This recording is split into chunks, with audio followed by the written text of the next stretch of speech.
Ok, merci énormément en tout cas d'être resté aussi tard. C'est vraiment apprécié. Puis je suis vraiment désolée pour la situation pour laquelle on n'a pas vraiment de contrôle. Est-ce qu'il y en a parmi vous qui par hasard auraient vraiment besoin comme aurait une contrainte de temps qui fait en sorte qu'ils aimeraient peut-être devancer leur présentation, ou c'est correct si on garde l'ordre? Correct de mon côté. Ok. Je pense que Jean-François, tu es sur mute, mais parce que je t'entends pas.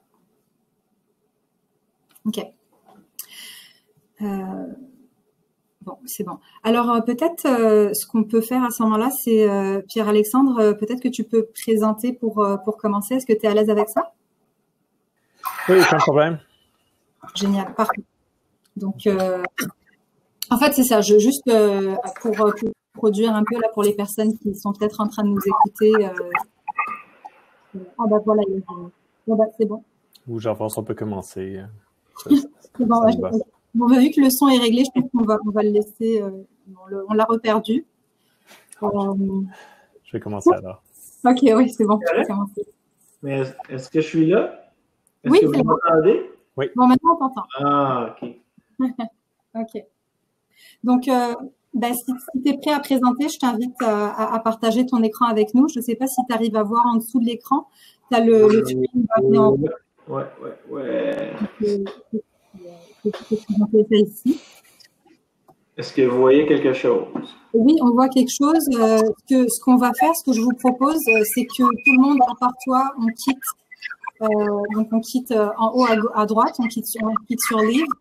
Et ça va nous permettre de voir l'écran de Jean-François.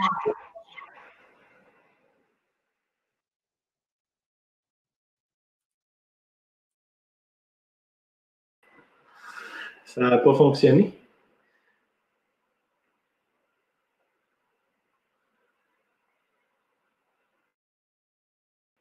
Donc, moi, je vais m'enlever. Et je pense qu'il... OK, on va muter les écrans, fait que ça va être correct.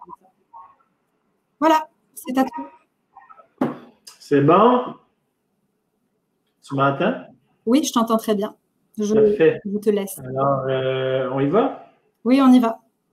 Donc, moi, je suis Jean-François Bélanger. Je travaille pour Keros Life Science, qui est une compagnie de recherche clinique. Keros Life Science fait partie du groupe Keros, qui est un groupe de 3000 personnes qui travaillent surtout en Europe, mais aussi au Canada, qui travaillent dans le data intelligence. Keros Life Science, comme je vous ai dit, est un CRO. Il est un peu plus petit que le groupe Keros. On est 300. Sur les 300, la majorité des gens sont en Belgique, en France, ainsi qu'à Montréal, au Canada. On travaille dans plusieurs aspects, le consulting and staffing, mais notre main focus, c'est vraiment les clinical trial management, avec lesquels on travaille vraiment à 95%, c'est ce qu'on fait.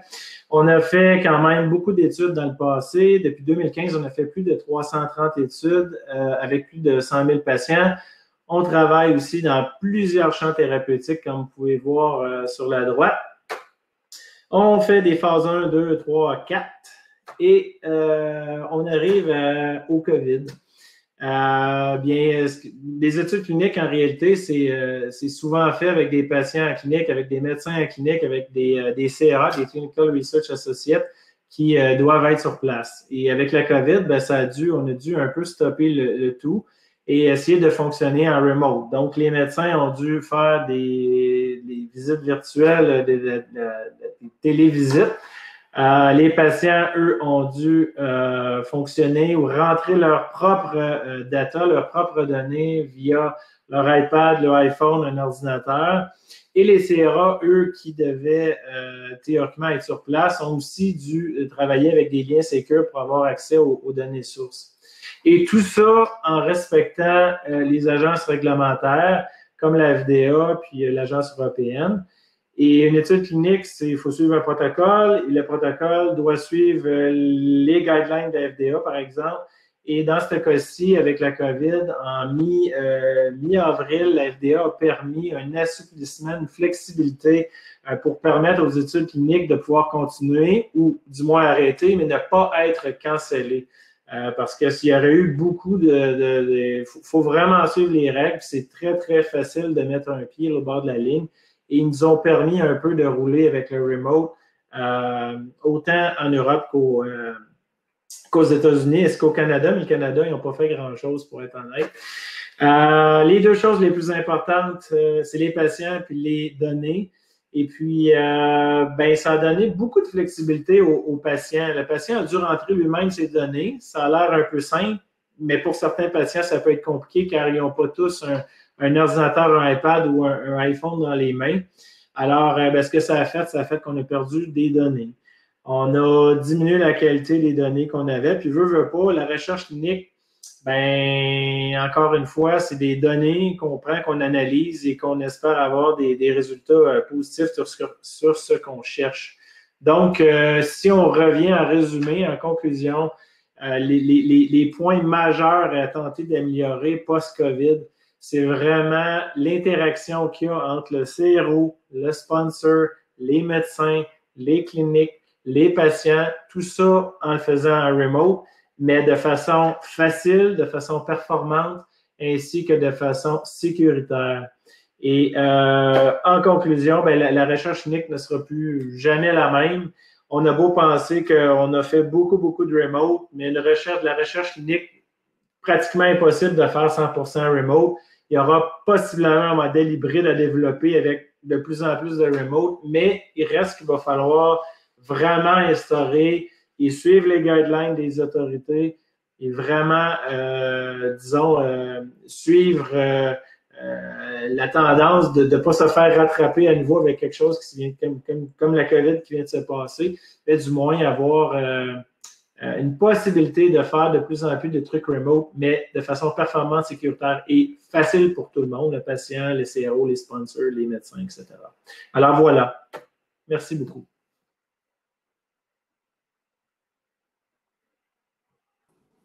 Merci beaucoup Jean-François pour ta présentation. Je pense que ça met vraiment en lumière, comme tu dis, là, les enjeux. Donc, on va pouvoir constater là à l'avenir avec la recherche clinique. Et puis, c'est ça, juste pour remettre aussi en contexte. Aujourd'hui, on a des startups avec nous justement et des scale-up aussi qui vont pouvoir nous présenter un peu le type de solutions sur lesquelles ils travaillent et potentiellement voir, est-ce qu'on peut envisager un potentiel pour que ça réponde à ces enjeux que tu viens de présenter. Donc, on va continuer avec les autres présentations qu'on a, avec donc Pierre-Alexandre qui pourra nous présenter un peu Exoskin. Merci. Oui, merci.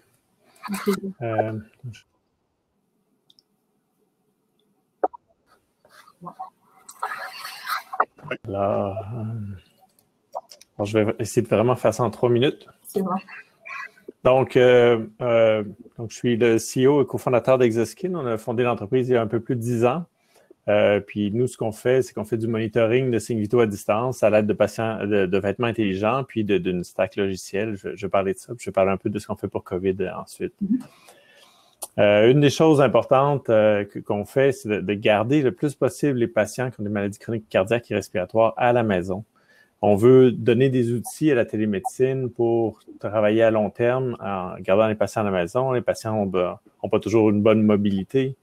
C'est des patients plus âgés en général. Et puis, c'est aussi les patients les plus vulnérables à la COVID. Donc, on ne veut vraiment pas qu'ils soient dans un hôpital. De toute façon, même en temps normal, prodiguer des soins à la maison, ça coûte moins cher que dans un hôpital. C'est mieux pour le patient. En général, c'est la bonne décision. Malheureusement, on ne le fait pas assez. On a encore des systèmes trop centrés sur les hôpitaux. Le problème qu'on a résout avec nos appareils et avec nos logiciels, c'est de suivre les signes vitaux à la maison. Ce que vous voyez à gauche, c'est un patient au Québec. C'est une photo qui a été prise l'an dernier. C'est pour du monitoring cardiaque de 24 heures. Alors, vous voyez la quantité de tape, la quantité d'adhésifs qu'il y a sur la poitrine. C'est évidemment pas une solution qui est techniquement envisageable là, sur plusieurs mois ou sur une longue période de temps. Puis c'est pas quelque chose qui est facile à faire pour le patient non plus. Nous, on remplace ça avec un vêtement, quelque chose qui que les gens connaissent bien. Donc, on met le vêtement. Tout le monde qui est capable de s'habiller est capable d'utiliser le vêtement. Ceux qui ne sont pas capables de s'habiller tout seuls, en général, ont quelqu'un qui les aide à s'habiller parce qu'à la fin, tout le monde s'habille à un moment donné dans sa journée. Donc, c'est facile d'utilisation. Les données se transfèrent via le téléphone puis peuvent être directement disponibles sur un dashboard clinique, dans un dossier médical électronique. Et puis, on automatise toute la partie dans le back-end qui sert à analyser les grandes quantités de données qu'on recueille avec le vêtement, les données cardiaques, ECG, respiratoires, et puis à en faire des rapports facilement interprétables là, en 2 minutes par quelqu'un du système de santé. Donc, nous, on est présent un peu partout dans le monde. On a des clients sur tous les continents, puis en incluant les écoles de médecine les plus prestigieuses au monde, là, Harvard, Yale, Mayo Clinic, etc. On est même présent dans l'espace. On a un système qui fait partie de l'équipement de recherche clinique dans la Station spatiale internationale qui a été installé par David Saint-Jacques il y a 1 an et demi, puis qui a été utilisé par plusieurs autres astronautes depuis, et puis qui va être en opération au moins pendant 5 ans. Et puis pour COVID-19, nous, ce qu'on a parti comme projet, c'est des projets pour suivre les patients à la maison, garder les patients qui peuvent récupérer à la maison. C'est un meilleur environnement pour récupérer, puis ça coûte moins cher qu'un hôpital. Mais ces patients-là, on veut les garder en sécurité, donc ça prend du monitoring. Puis en même temps, on collecte des données pour la recherche. C'est une nouvelle maladie. Il faut comprendre ce que cette maladie fait aux patients. Et puis nous, on recueille des données aussi pour développer un AI pour prédire la trajectoire de ces patients-là. C'est-à-dire, un patient qui a le COVID, est-ce qu'on est capable de prédire si ce patient-là va finir aux soins intensifs ou va être capable de récupérer tout seul à la maison? Donc, c'est ce qu'on fait. Si ça vous intéresse de faire des projets, on fait de la recherche clinique aussi dans différents domaines. Si ça vous intéresse de vous joindre à nous, vous pouvez écrire à Contact à Exoskin. Et puis, on engage aussi, en ce moment, on a plusieurs positions d'ouvertes. Vous pouvez aller sur exoskin.com/jobs. Merci. Merci beaucoup, Pierre-Alexandre. Je trouve ça vraiment, vraiment fascinant ce que vous faites. Et puis, je trouve ça intéressant aussi la solution que vous développez dans la mesure où, pour faire écho à ce que Jean-François disait plus tôt, de ce que je comprends, le patient n'a pas besoin de loguer ses données, ou de prendre en note quelque chose par rapport à, je ne sais pas, un outcome clinique. Donc, oui, le plus possible, on veut que le patient ait rien à faire à part s'habiller puis recharger la batterie de temps en temps. Donc, on veut que ça soit de la collecte de données passive le plus possible. Ouais. On a aussi des questionnaires qu'on peut ajouter à l'application. Mais dans certains cas, même si certains patients peuvent répondre aux questionnaires dans l'application, on va quand même avoir quelqu'un qui va appeler les patients dans le cas de la recherche clinique, par exemple, pour recueillir les symptômes ou les réponses aux questions au téléphone. Très intéressant. Merci beaucoup, Pierre-Alexandre. Merci. Je crois qu'on pourra peut-être, c'est ça, on va prendre un peu de temps à la fin là pour discuter s'il y a des questions, d'autres commentaires, etc. Je trouve que c'est le fun d'être plusieurs à l'écran aussi pour présenter, c'est plus convivial, fait que je pense qu'on peut le garder comme ça. Ce qui fait que, bonjour Cédric. Voilà, la scène est à toi. Merci. Donc Cédric qui est avec Azure Dev, c'est ça? Ouais. Oui, c'est ça. Donc, bonjour et puis merci pour cette table ronde. Je suis un des fondateurs de Azure Dev et durant le confinement, on s'est rendu compte que les patients étaient de plus en plus isolés, ils avaient un manque de divertissement et l'équipe médicale aussi était vraiment surchargée. Et on a lancé Yoani pour rompre l'isolement et diminuer la charge de travail de l'équipe médicale. Et aussi, l'étape suivante, après le Covid, on veut y rajouter justement la télémédecine avec l'intelligence artificielle pour permettre de récolter des données, mais aussi de prédiagnostiquer les clients. Avant le Covid, on avait déjà développé Yoani, on avait du divertissement, on avait du médical. Enfin, on a du médical avec la possibilité d'avoir le calendrier pour appeler toute prise de médicaments et puis pour permettre aussi de rassurer la famille. Et on avait un module de communication qui permettait de rester en contact avec la famille. Donc, la famille pouvait directement dans les télés LG dans les hôpitaux. On est en partenaire avec LG, donc directement dans leur télé, on pouvait avoir des vidéoconférences, recevoir des photos, des vidéos, tout type d'échange avec la famille. Et on veut aller plus loin avec l'équipe médicale et cette partie de vidéoconférence. On veut permettre de faire de la télémédecine avec des appareils embarqués qui vont permettre de collecter les données, un peu comme Exosquelette par exemple, pour pouvoir après derrière faire de l'intelligence artificielle et aider à l'aide de chatbots, à l'aide de la collecte de données pour pré-diagnostiquer les maladies des patients, mais aussi pour alléger vraiment la charge de travail de l'équipe médicale. Et aussi donc faire du monitoring, informer les patients dès qu'il y a, enfin l'équipe médicale par rapport aux patients dès qu'ils ont des alertes par rapport aux données qu'on aura collectées. Et pour ça, on a déjà une équipe qui est en place, on a déjà développé une partie de la solution, donc toute la partie qui est déjà installée dans des hôpitaux au Québec. On a plusieurs hôpitaux qui nous demandent d'aller plus loin, de permettre de rompre l'isolement, de faire de la collecte de données pour permettre de permettre aux patients de retourner chez eux directement. Et si jamais vous avez, on cherche des partenaires, donc si jamais vous avez des demandes ou des opportunités, n'hésitez pas à nous contacter sur azuredev.ca. Voilà. Merci. C'est pour cette présentation. Je trouve ça très intéressant justement le côté qui soit plus justement interactif avec le patient et qui permette de diminuer l'isolement aussi, parce que je pense que c'est quelque chose dont les aînés ont souffert, on va dire là dans les derniers mois avec cette crise-là.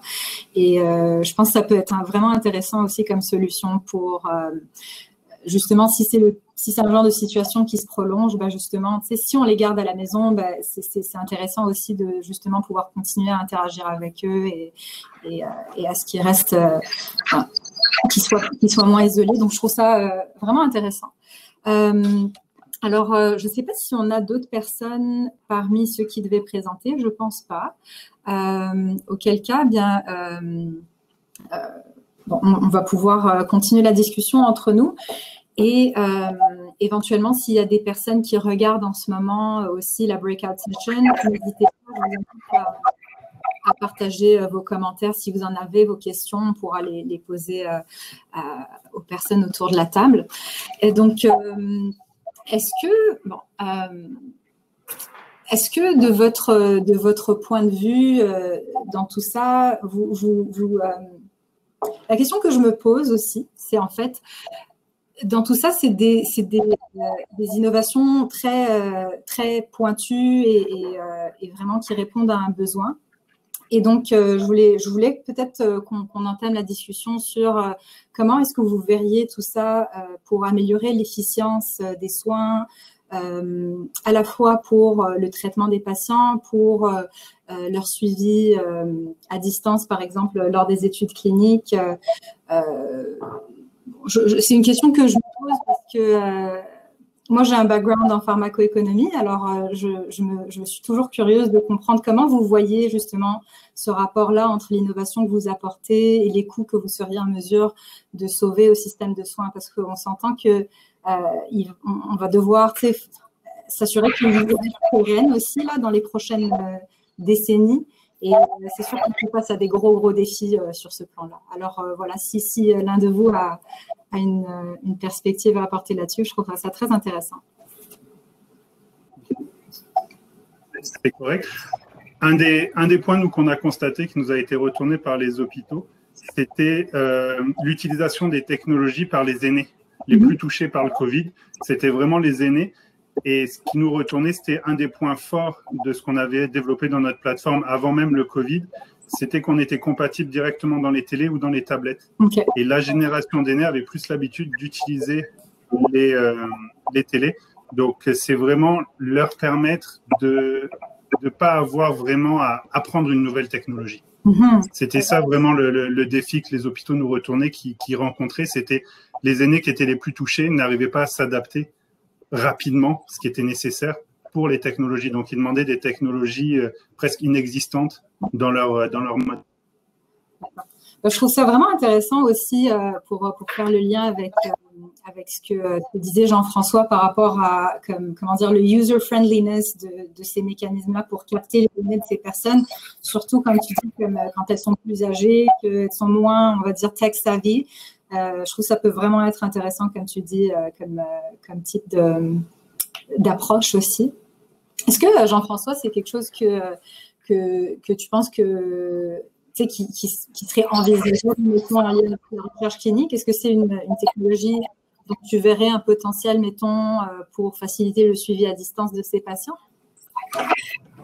Attends, tout ce qui va aider le patient à rendre sa vie plus simple en collectant des données sans que lui ait à toucher ou à rentrer des données comme on a fait dernièrement, c'est sûr que c'est gagnant-gagnant. Le patient, s'il met, comme on a vu auparavant, une veste, puis qu'il apprend ses signes vitaux, etc., puis qu'il n'y a rien à faire, puis c'est uploadé directement dans des bases de données, bien évidemment, tout le monde est gagnant. La qualité des données va être meilleure. Le patient n'a rien à faire. Et ça se fait automatique. Il n'oubliera pas. Il n'inversera pas 2 chiffres, etc., etc. Ce qui fait qu'évidemment, je crois qu'on est dans une ère de trucs connectés. Là. Il faut simplement trouver le medical device qui fit avec l'étude clinique qu'on fait. Parce qu'il y a beaucoup de devices qui ne s'appliquent pas. Bien évidemment, chaque device s'applique à chaque étude. Ce n'est pas tout le temps des choses qu'on peut retrouver ou comment dire, il y a des études cliniques, ça va être facile de le faire, puis il y en a d'autres, ça va être impossible avant un bon bout de temps. Mais évidemment, je résume tout ce que je dis en disant que la simplicité sera la clé du succès chez les patients. Puis comme j'ai dit tantôt, on essaye de ramener les médecins, les nurses ou des trucs comme ça vers le patient pour rendre le patient plus confortable puis rendre les essais cliniques faciles pour tout le monde. Mm-hmm. Et est-ce que vous m'entendez en écho? Une question que je me posais aussi, c'est de votre côté, est-ce que qu'est-ce que vous parce que bon, dans un monde idéal, tout le monde aurait un vêtement exoskin, aurait une télé Yoanni oui. Pourrait participer à une étude clinique sans avoir à se déplacer à chaque fois. Je me demandais, de votre point de vue, qu'est-ce que vous voyez comme le plus gros mettons, défi pour que ce soit plus répandu, ce type de technologie, pour que ce soit plus, on va dire, accessible, sans jeu de mots, aux patients? Je pense d'abord qu'il faut toujours partir du patient, des besoins du patient, ou dans le cas de la recherche clinique, de ce qu'on essaie de démontrer comme bénéfice pour le patient. Faut toujours partir de ça. Puis le moins de technologie on a inclus dans la recherche comme dans la pratique médicale, le plus facile c'est, moins cher ça coûte, le plus facile c'est pour le patient. Mais des fois, on a besoin d'outils, on a besoin de technologie. Mm-hmm. La recherche clinique, comme la pratique médicale, ce sont des occupations basées sur les données. Si on peut réduire le coût de la donnée, on devrait le faire. Si on réduit le coût de la donnée, on augmente l'accessibilité à la pratique médicale, aux services médicaux et à la recherche clinique pour les patients. Alors, on peut avoir plus de patients pour moins cher. On peut avoir des patients plus diversifiés dans notre étude clinique aussi, pas seulement des patients qui habitent à côté de l'hôpital ou du site clinique. Donc, il y a un bénéfice évident. Du côté de l'adoption, cependant, il y a énormément de résistance. Nous, ça fait plus de 5 ans qu'on parle avec le milieu pharmaceutique et les CRO sur les études cliniques virtuelles, les outils numériques pour les études cliniques. Je vais vous dire que dans les conférences aux États-Unis, il y a seulement 2 ans de ça, même si d'un côté, les gens admettaient que la moitié des études cliniques se faisaient encore sur papier, puis que les patients remplissaient les questionnaires dans le stationnement, puis que tout le monde le savait. Et puis, donc, les données étaient probablement pas très fiables. on discutait encore comme innovation de la possibilité d'utiliser des questionnaires sur des tablettes dans des études cliniques en 2018. Je pense que c'est encore le cas aujourd'hui. C'est vraiment malheureux de voir que l'industrie est aussi conservatrice. Puis malheureusement, ce conservatisme-là de l'industrie de la recherche clinique l'a rendu bien mal préparé pour la pandémie qu'on vit en ce moment. Très Attends, juste une seconde. C'est une question je dirais que c'est une question de budget dans tout ça. Quand on part avec une étude clinique, puis la compagnie, le sponsor veut mettre, a prévu un budget de 2 millions, puis avec tant de patients, puis qu'il se met à calculer tout ça, puis il arrive à 2,5, mais il veut couper des trucs. Là. Fait que ce que je dis, c'est que je suis totalement d'accord avec tout ce que tu viens de dire, dans le sens que ça doit être mis de l'avant, puis avec la COVID, on a vraiment, tout le monde a les yeux ouverts grand comme ça, à se dire « Wow, qu'est-ce qu'on fait avec ça? » Mais c'est le genre de truc qui rajoute des coûts, mais qu'aujourd'hui, on n'aurait pas regretté pour le moment d'avoir ajouté dans certaines études il y a 1 an ou 2. Je pense que là, ça va être réfléchi drôlement plus profondément que ça l'a été, mais c'est toute une question de coût. Pourtant, on sait que le retour sur investissement est là. Les outils numériques pour engager les patients dans les études cliniques permettent de finir l'étude, d'avoir plus de patients qui complètent l'étude, ce qui réduit les billets. Et puis, le problème numéro 1 des études cliniques, c'est le recrutement des patients et la rétention des patients. Les 2/3 des projets d'études de recherche clinique ne complètent pas parce qu'on n'arrive pas à recruter tous les patients puis à les faire compléter l'étude clinique. Les 2/3, ça coûte extrêmement cher une étude clinique qui n'aboutit pas. Non seulement parce qu'il y a des coûts qui sont engagés qui donnent 0 résultat, mais parce que le médicament dans le pipeline, tout d'un coup, vient de perdre 1 an potentiellement. Ça coûte extrêmement cher. Et puis à la fin, c'est les patients qui n'ont pas les innovations, c'est les patients qui n'ont pas le médicament parce qu'on n'a pas été capable de faire les études cliniques. Donc, est-ce qu'on peut imaginer peut-être une façon, en tout cas, de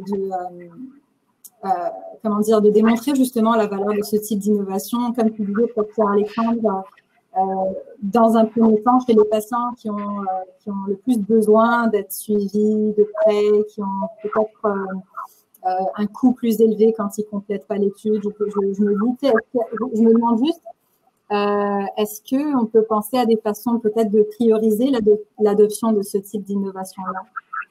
Le problème en ce moment, c'est qu'il n'y a aucune conséquence pour quelqu'un qui décide de ne pas utiliser les outils les plus efficaces pour arriver au succès d'une étude clinique ou pour réduire les coûts et augmenter l'accessibilité des soins de santé aux patients. C'est le même genre de problème qu'on vit à l'hôpital qu'avec les sponsors pharmaceutiques. Si vous travaillez pour une grande pharma, puis vous décidez de ne pas innover, vous allez probablement garder votre emploi, puis vous pouvez faire toute votre carrière dans le pharma. Si vous décidez d'innover puis de prendre un risque, bien, vous allez être pointé du doigt, vous allez être un bouc émissaire. Donc, il y a énormément d'inertie à ne rien faire. Il y a des avantages à ne rien faire. Il n'y a pas de downside à rien faire. Puis il y a du downside à innover, puis à essayer des nouvelles choses. Les gens ne veulent pas risquer leur carrière, ne veulent pas risquer les choses. Même chose dans les hôpitaux. Si on essaie d'introduire une innovation, il y a toujours quelqu'un qui ne va pas vouloir prendre la responsabilité, dire que c'est quelqu'un d'autre qui doit décider. Et puis, les entreprises au Québec, comme ailleurs, mais je dis en particulier au Québec, je dirais que c'est un problème plus fort qu'ailleurs en Amérique du Nord. Il y a trop d'avantages à ne rien changer. Il n'y a aucune pénalité si on décide de ne pas innover. Une des raisons pour ça, c'est qu'au Québec, on ne mesure pas ce qui se passe dans le système de santé. On ne sait pas si un hôpital est plus performant que l'autre, on ne sait pas si un médecin est plus performant que l'autre, on ne sait pas combien les patients coûtent, on ne sait pas c'est quoi le résultat des thérapies puis des traitements qu'on fait sur les patients parce qu'on n'a pas de système d'information dans le système de santé qui permet de comprendre ce qui se passe. Au Québec, on a un ministère de la Santé qui dépense chaque année 55 milliards de dollars. Puis on n'a aucune idée de l'effet qu'on aurait si on dépensait 1 milliard de moins ou 1 milliard de plus, parce que même le ministre de la Santé n'a pas l'information. Et je me demandais, donc, à ce moment-là, est-ce qu'il y a des juridictions, des provinces, d'autres endroits dans le monde qui ont été capables de passer outre cette inertie ou je ne sais pas s'il y a des facteurs, des éléments culturels aussi qui font en sorte que les innovateurs, enfin pas les innovateurs, mais ceux qui adoptent les innovations deviennent plus à l'aise avec, mettons, ce niveau de risque. Je me demande si vous connaissez des exemples ailleurs dans le monde ou ailleurs au Canada. C'est quoi, qu'est-ce que vous pourriez imaginer comme ingrédient pour faire évoluer ça? Il y a énormément d'exemples. On peut regarder en Europe, il y a des dizaines de systèmes de santé en Europe qui font mieux que nous. On peut regarder aux États-Unis, il y a 600 systèmes de santé aux États-Unis, il y a plein de systèmes de santé de la même taille que nous, un peu plus gros ou un peu plus petits, qui innovent puis qui permettent aux patients d'avoir davantage accès aux services de santé, puis d'avoir accès à des meilleurs services de santé, puis qui mesurent aussi. Ils mesurent ce qu'ils font. Ils sont informatisés. Puis quand on arrive avec une innovation, ils ont une place pour l'intégrer puis l'évaluer. Au Québec, on n'a pas ça. Aux États-Unis, en Europe, il y a plein de systèmes de santé où le patient peut lui-même prendre rendez-vous avec une application dans le calendrier de son docteur. Ensuite, il peut prendre rendez-vous en ligne, il peut se faire prescrire en ligne, il a accès à son dossier de prescription. Le dossier de prescription est complet, ce qui n'est malheureusement pas le cas au Québec. Pour un grand nombre de patients dans le DSQ, il manque un paquet d'informations, ce qui permet de ne pas détecter dans le dossier des potentielles erreurs médicales ou des contre-indications de deux médicaments qui sont prescrits ensemble. Ouais. Malheureusement, au Québec, on a un système de santé qui a une infrastructure numérique à peu près dans l'état de nos viaducs il y a 15 ans. Sauf qu'il y a des viaducs qui en tombent chaque semaine dans le système de santé parce que notre infrastructure numérique est en mauvais état. Mais ces morts-là, on ne les voit pas parce qu'il n'y a personne qui les mesure, il n'y a personne qui regarde. Donc, il y a des gens au Québec chaque semaine qui meurent parce que notre infrastructure numérique en santé est déficiente. Du côté de la recherche, à cause que notre infrastructure de données est déficiente, puis nos processus puis nos politiques de données sont déficients, les gens en recherche clinique ont de la difficulté à faire de la recherche au Québec, ce qui fait que les Québécois n'ont pas des thérapies qui sont développées puis évaluées pour leur population, pour leur contexte socio-culturel, géographique, génétique. On vit sur des thérapies qui sont développées à l'étranger. Ça fait que la littérature scientifique est développée à l'étranger. On a eu 50 000 patients COVID au Québec. Montrez-moi la littérature scientifique sur COVID qui vient du Québec. Il y a eu 30 000 papiers publiés dans le monde. Il y en a combien qui ont été publiés par des Québécois? J'en connais pas. Pourquoi? Je trouve ça scandaleux. Puis le problème, c'est quand que vous essayez d'innover avec des solutions numériques, des études cliniques virtuelles, toutes ces choses-là, quand on arrive au Québec puis qu'on essaie d'avoir une adoption. Puis je dirais même quand on veut donner nos produits aux hôpitaux québécois puis au système de santé au Québec, même si on veut travailler pro bono au Québec, parce qu'on ne parle pas du tout de faire des profits, là. Nous, ça nous coûte de l'argent à faire affaire au Québec. Même quand on veut le faire, on frappe des murs des fois. Gratuit, c'est trop cher.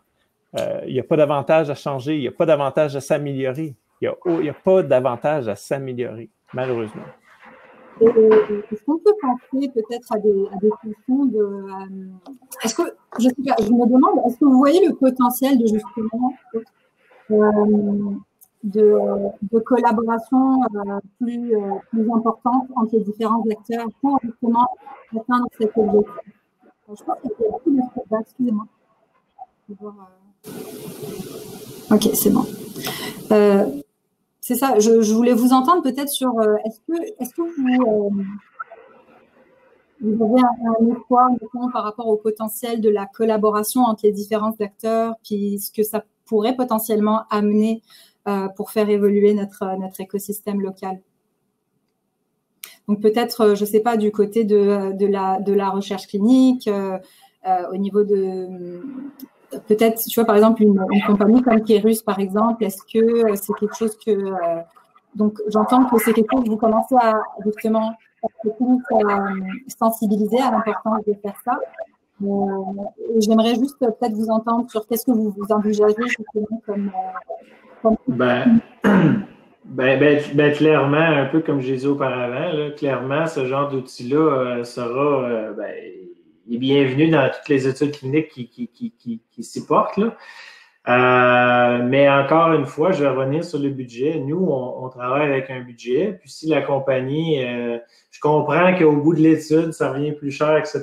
Tu sais, je veux dire, c'est une question. Mais quand on débute une étude avec des plus petites compagnies, des biotech, ils ont des budgets plus serrés. Puis, on a le choix de fonctionner avec du papier à quelques occasions et d'autres avec des CRF électroniques. Bien, certains fonctionnent encore avec des trucs papier pour sauver quelques dizaines de milliers de dollars, etc., etc.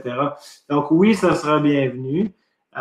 Et je pense que la COVID aura donné un bon coup de pied pour faire rentrer ça un peu plus vite, du moins dans la recherche, pour simplifier et améliorer, parce que comme Pierre-Alexandre disait, des études cliniques qui commencent et qui ne finissent pas, c'est plus que 50%. Là. Donc, si ça peut aider à ce niveau-là pour rendre les patients plus compliants, rendre les données plus rigides, plus strictes, évidemment que ça va être bienvenu dans notre monde. Puis on en parle de plus en plus. Là. Ça fait 1 an ou 2 que j'ai des présentations de compagnies de ce style-là. Puis on écoute, puis on tente de trouver une compagnie, une étude clinique qui fit avec ce style de compagnie-là. Mais quand on parle d'argent, bien, tout le monde est un petit peu frileux là-dedans. Mais c'est vrai que si on regarde du A à Z, ben peut-être que s'il avait payé ce petit supplément-là au départ, au moins il y aurait eu une étude à la fin, puis peut-être une indication qui en aurait suivi. Alors, je croirais sincèrement que la COVID va avoir fait avancer les choses de ce côté techno-là.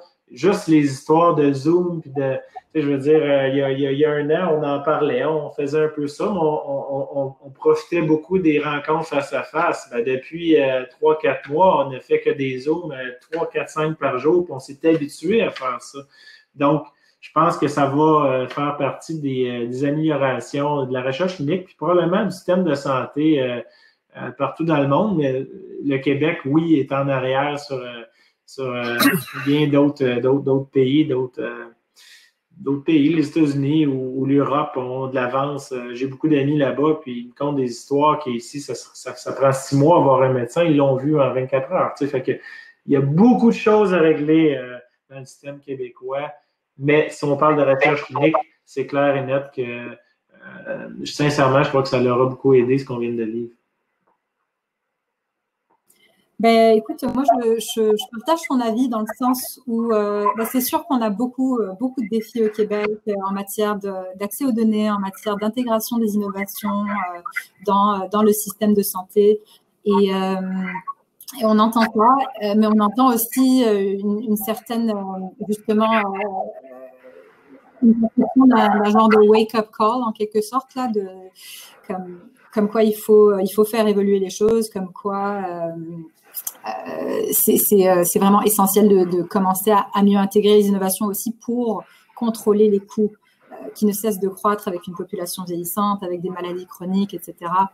Donc, on travaille en tout cas, on voit que, je ne sais pas si vous êtes peut-être au courant, il y a le ministère de l'économie et de l'innovation qui a récemment lancé un appel pour le fonds d'accélération en collaboration en santé.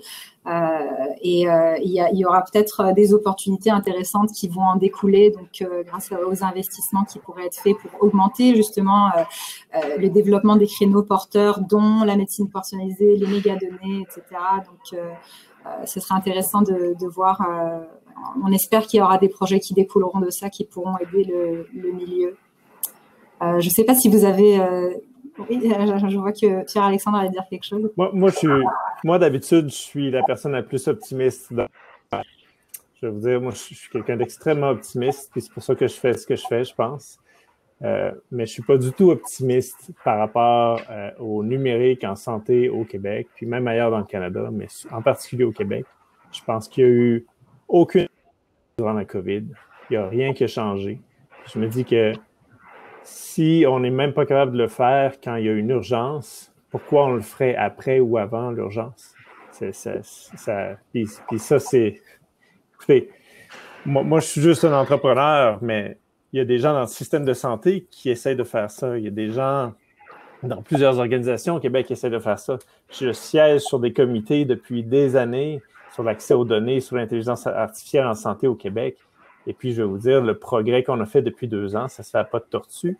Puis quand il y a des budgets qui viennent, il manque plusieurs zéros. On n'est pas du tout à l'échelle du problème. On a une organisation de 55 milliards de dollars par année, n'importe quelle organisation de 55 milliards de dollars par année dans le monde, dans n'importe quelle industrie, aurait des départements complets qui s'occuperaient des données et des flots d'informations. N'importe quelle entreprise de cette taille-là, n'importe quelle organisation publique ou privée de cette taille-là aurait des départements complets qui s'occupent de ça. Puis en ce moment, il y a presque personne. On parle de poignées de personnes dans le système. On veut mettre 1 million, 10 millions sur un problème de 1 milliard par année.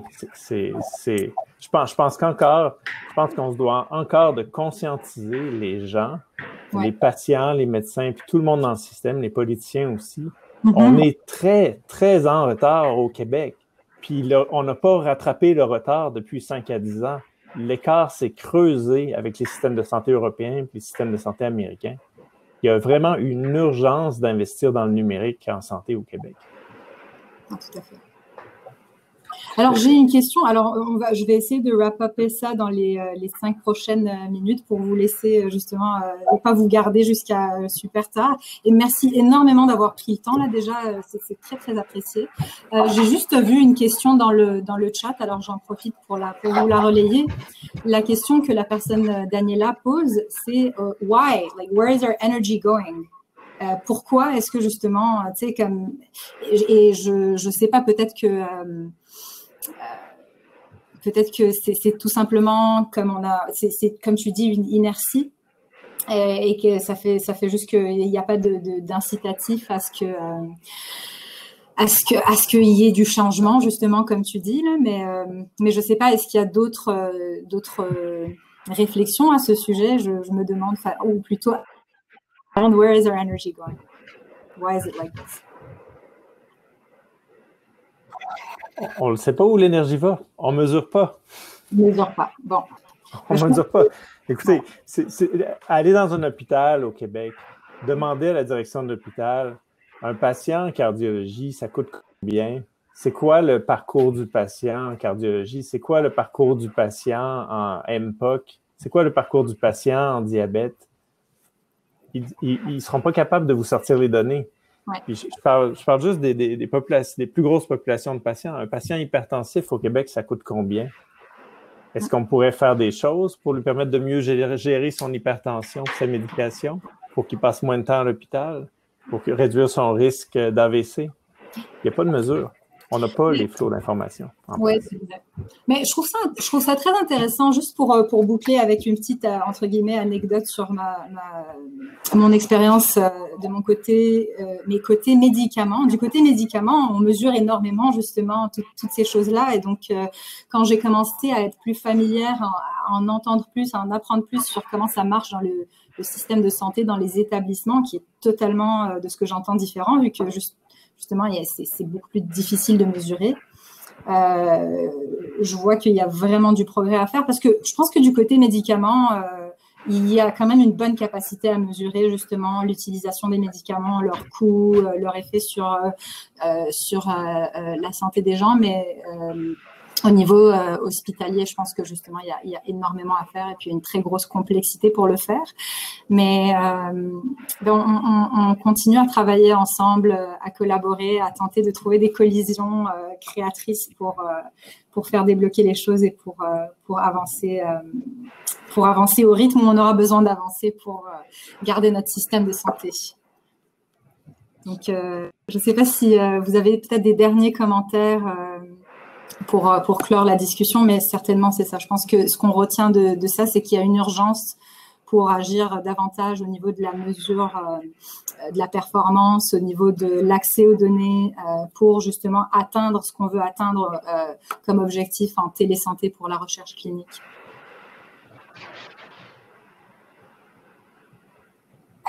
Moi, je veux même qu'on innove, je veux simplement qu'on rattrape le retard. L'avantage quand on rattrape le retard, c'est qu'on n'est pas obligé de faire les mêmes erreurs que les autres. On peut juste faire un copier-coller des choses qui marchent ailleurs. Ça devrait coûter beaucoup moins cher, puis ça devrait être beaucoup plus rapide. Mais pour ça, ça prend du leadership. Ça prend quelqu'un qui décide que ça arrive. Ouais. Puis j'ai l'impression qu'on n'a pas cette personne-là dans le réseau de la santé en ce moment. Merci. changer la culture Est-ce aussi. Un dernier mot, peut-être. Je pense que Cédric, tu voulais. Oui, vas-y, Cédric. Oui, on m'entend? Oui, on t'entend. Ok, non, c'est vraiment comme Pierre-Alexandre le disait, c'est la culture pour intégrer, accepter les technologies, c'est même pas les intégrer. Souvent dans les hôpitaux, ce qu'on nous dit, c'est exactement comme il disait, pourquoi on va changer? Parce que ça fonctionne comme ça, mais non, en fait, ça fonctionne pas. C'est ça que les gens n'arrivent pas à accepter, c'est que il faut vraiment changer toutes les technologies, enfin toutes les solutions qu'ils ont avant même de parler de technologie. Donc c'est vraiment une culture, il y a besoin d'avoir le gouvernement derrière qui vient appuyer pour dire on a un problème, on est rentré dans un mur avec le Covid, maintenant on se met autour d'une table comme on fait là et on va discuter pour qu'est-ce qui peut améliorer les choses ou qu'est-ce qui peut nous permettre de rattraper le retard ou de faire mieux que les autres. Et les autres ont déjà fait des erreurs, donc on n'est pas obligé de les répéter. Mm-hmm.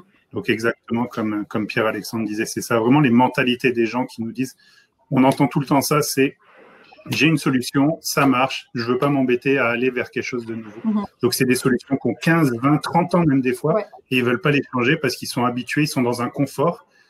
Et le problème, c'est que l'équipe médicale est dans un confort, mais pas le patient. Ils mettent de côté le patient. C'est vraiment le patient qui devrait être au centre de toutes ces technologies, avant même de parler de technologie, de la solution médicale, ça devrait être revoir la solution médicale pour le patient. Donc, c'est vraiment ça le défi, je pense. Tout à fait. Tout ça existe seulement pour les patients. Malheureusement, quand on parle du système de santé au Québec, on va avoir les différentes professions, les administrations qui vont parler entre eux. J'ai déjà été dans des meetings qui ont duré 2 heures où pas une seule fois on a parlé de qu'est-ce qui allait être bon pour le patient dans les décisions qu'on prenait. Puis à la fin, c'est pour le patient. On oublie souvent le coût pour le patient d'avoir à se déplacer, par exemple, pour une rencontre de 5 minutes pour renouveler une prescription, alors que ça aurait pu se faire en télémédecine. On ne pense pas au coût pour le patient dans le système. C'est vraiment dommage. Il faut vraiment ramener ça. Puis je vous encourage, tout le monde qui écoute, si vous êtes dans des meetings, que ce soit en recherche clinique, que ce soit du côté du système de santé, à chaque meeting, assurez-vous que vous vous posez la question, qu'est-ce qu'on fait dans le meeting pour améliorer l'accessibilité et la qualité des soins pour le patient? Excellent point, excellente conclusion. Merci énormément, Pierre-Alexandre, pour toutes tes interventions. C'est peut-être, à moins que vous vouliez poursuivre la discussion, je trouve que vous avez déjà été extrêmement généreux de votre temps et je vous en remercie beaucoup, beaucoup. On peut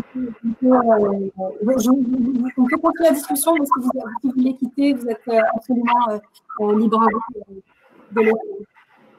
Merci beaucoup, Farah, pour l'organisation. Merci. Merci beaucoup. Pour les enjeux techniques, mais merci encore. OK, merci. Merci beaucoup. Bye bye. Bye. Bye. Salut. Au revoir. Salut. Au revoir.